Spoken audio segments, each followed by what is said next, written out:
আমরা ঠান্ডা মাথায় ভাবি না, ঠান্ডা মাথায় ভাবতে হবে, ধৈর্যশীল হতে হবে। ইন্নামা সাবরু ইনদা সাদামাতিল উলা। বিষ্ণু বলেছেন, বিপদের প্রথম ধাক্কায় যে সবর ধারণ করতে পারে সেই তো সবুর। এজন্য বিষ্ণু দোয়া করতেন, আল্লাহুম্মা জাআলনি সাবুরা, আল্লাহ আপনি আমাকে ধৈর্যশীল বানান। ওয়া জাআলনি শাকুরা, আপনি আমার শুকরগুজার বান্দা বানান। বিশ্বনবীর যে ধৈর্যশীল, বিশ্বনবীর যে শুকরগুজার পৃথিবীর কেউ আছে? কথা বলেন। এমন তাবৎ কোনো অত্যাচার নাই যে অত্যাচার বিশ্বনবীর উপর করা হয় নাই। বিশ্বনবী মক্কার জামিনে যখন দাওয়াত দিতে লাগলেন, ওনারে পাগল বলা হতো, বলা হতো তুমি পাগল, বলা হতো মুহাম্মদ একটা কবি, বলা হতো মুহাম্মদ হচ্ছে গণক। বিশ্বনবী যখন রুকু দিতেন, সিজদায় চলে যেতেন, উটের পচা নারী ভুরি এনে বিশ্বনবীর কাঁধে ফেলে রাখা হতো।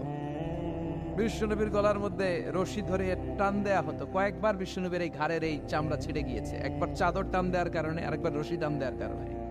বিশ্বনবী কিছুই বলেন নাই, ক্ষমা করে দিয়েছেন। যেই মক্কার